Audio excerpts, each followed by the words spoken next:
जब भी कोई तुमसे ऊंचे सुर में बात करता है या फिर वो अपनी डोमिनेंस तुम्हारे ऊपर क्रिएट करने की कोशिश करता है बाय यूजिंग एग्रेसिव वर्ड, या फिर सामने वाला बंदा तुम्हारे ऊपर अपना दबाव बनाने की कोशिश करता है या फिर तेज आवाज में बात करता है, सो उस कंडीशन में तुम्हारा माइंड ब्लैंक क्यों हो जाता है, तुम्हारे अंदर डर क्यों पैदा हो जाता है, या फिर तुम्हें उस कंडीशन में यही नहीं पता होता है कि भाई मैं सामने वाले बंदे को रिस्पॉन्ड कैसे करूं, इसको ठोकूं या फिर शांत खड़ा रहूं या फिर यहां से भाग लूं। सो ब्रो, तुम्हें ऐसा बिल्कुल भी करने की ज़रूरत नहीं है। अगर तुम इस वीडियो को लास्ट तक देखते हो, ट्रस्ट मी कि तुम अपने हर एक टकराव को, हर एक कॉन्फ्रंटेशन को इजीली हैंडल कर सकते हो और उसमें अपनी डोमिनेंस क्रिएट कर सकते हो। उससे पहले, this is my channel based on this two skills. अगर तुमको किसी में भी इंटरेस्ट है, so bro join the channel and make your journey more strong.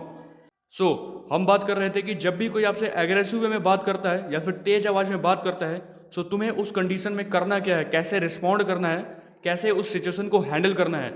सो देखो, मैं तुमको 5 ऐसे स्टेप्स बताऊंगा। अगर तुम उस स्टेप्स का यूज अपने टकराव में इस्तेमाल करते हो, सो तुम उस सिचुएशन को ईजिली हैंडल कर सकते हो। Step number 1, control your frame. अगर तुम अपने फ्रेम को कंट्रोल कर लोगे, सो तुम उस सिचुएशन को भी काबू कर सकते हो या फिर उसको हैंडल कर सकते हो।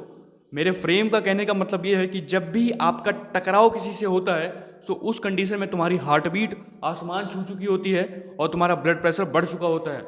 सो उस कंडीशन में तुमको एक लॉन्ग ब्रेथ लेनी है और उसको धीरे धीरे धीरे धीरे रिलीज करना है और तुम्हें अपना आई कांटेक्ट सामने वाले से बनाए रखना है। तुम्हें अपनी भावनाओं में बहना नहीं है, इमोशनलेस नहीं हो जाना है। अगर तुम इमोशनलेस हो जाते हो, अपनी भावनाओं में बह जाते हो, या फिर तुम अपना आई कांटेक्ट को सामने वाले से ब्रेक करते हो, वो कहीं ना कहीं इंडिकेशन होता है फियर का। अगर सामने वाला ये बात समझ जाएगा कि तुम्हारे अंदर फियर क्रिएट हो चुका है, सो वो इस चीज़ का अच्छे से फायदा उठाएगा। So always maintain your frame. Step number 2, make silence your weapon. देखो, मोस्ट ऑफ द पीपल जब भी उनका किसी से टकराव होता है, सो वो साइलेंस से डरते हैं, वो साइलेंस का यूज़ करते ही नहीं है। बट असली सच्चाई तो ये है कि जो पहले टकराव में बोलता है, कहीं ना कहीं वही वीक पड़ता है आगे चलकर। सो ब्रो, अगर तुम्हें जब भी कोई चुनौती दे, सो उसका तुरंत जवाब मत दो, थोड़ा सा रुको, शांत रहो। अगर तुम ऐसा करते हो, सो सामने वाला कहीं ना कहीं उसके वर्ड्स जो वो इस्तेमाल कर रहा है आपके ऊपर, वही उसको हैवी लगने लगेंगे और वो थोड़ा सा वीक पड़ सकता है। Step number 3, ask powering question. ये उतना इंपॉर्टेंट नहीं है, बट तुम इसका यूज कर सकते हो गेम को चेंज करने के लिए या फिर उस पर अपना कंट्रोल करने के लिए। जब भी कोई आपसे तेज आवाज में बात करे या फिर एग्रेसिव वे में बात करे, सो उससे तुम क्वेश्चन पूछो कि भाई तुम्हें ये सब करके क्या मिल जाएगा, तुम अपनी लाइफ में क्या अचीव कर लोगे ये सब करके। बट ये उतना इंपॉर्टेंट नहीं है क्योंकि लोग इसे उतना इंपॉर्टेंस नहीं देते हैं, क्योंकि इतना पेशेंस किसी के अंदर नहीं होता है कि वो तुम्हारे इस फड्डू क्वेश्चंस को सुने। बट तुम ट्राई कर सकते हो गेम में कंट्रोल करने के लिए।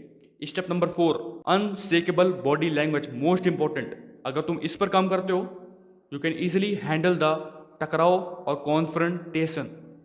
अपने बॉडी लैंग्वेज को मेंटेन करो। जब भी तुम्हारा किसी से टकराव हो, हिलो डुलो मत, सीधे खड़े रहो और कॉन्फिडेंट खड़े रहो। अगर तुम सामने वाले को कॉन्फिडेंट दिखोगे, उसके अंदर कहीं ना कहीं वो फियर क्रिएट रहेगा कि भाई ये बंदा थोड़ा सा स्ट्रांग है, हल्के में नहीं लेना है इसको। और अपने आई कांटेक्ट को मेंटेन रखना है। अगर तुम आई कांटेक्ट को ब्रेक करोगे, इंडिकेशन ऑफ फियर। और तुम्हें बहुत ज़्यादा एग्रेसिव नहीं होना है, शांत खड़े रहो और जो बोलोगे वो कॉन्फिडेंट वे में बोलो, हड़बड़ाही में मत बोलो, हड़बड़ाओ मत, इजिली बोलो, कॉन्फिडेंट बोलो और पावरिंग वर्ड्स का यूज़ करो कन्वर्सेशन करने के लिए। Step number 5, speak with certainty. ठहराव से बोलो।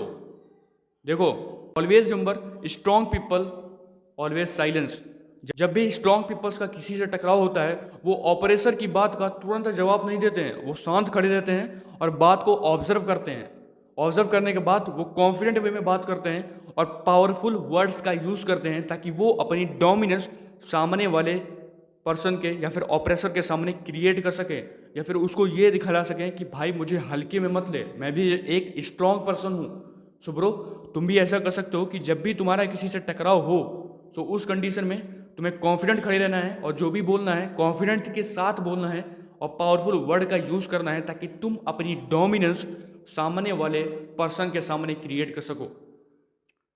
सो ब्रो, ऑलवेज रिमेंबर कि जब भी तुम्हारा किसी से टकराव हो या फिर तुम्हारा कॉन्फ्रंटेशन हो, सो तुम्हें उस सिचुएशन को कामनेस के साथ, साइलेंस के साथ हैंडल करना है, अपने बॉडी लैंग्वेज को मेंटेन रखना है, अपने फ्रेम को मेंटेन रखना है, और जो भी तुम्हें बोलना है पूरे कॉन्फिडेंस के साथ बोलना है।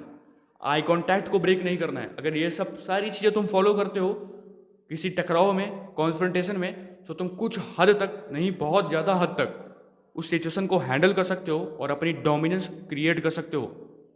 So bro, if you really want a video like this, so subscribe the channel and comment a dominate अगर तुम रेडी हो चुके हो अपनी डोमिनेंस को या फिर उस सिचुएशन को हैंडल करने के लिए जब भी तुम्हारा किसी से टकराव होगा। So bro, stay strong and stay consistent, start chasing your dream.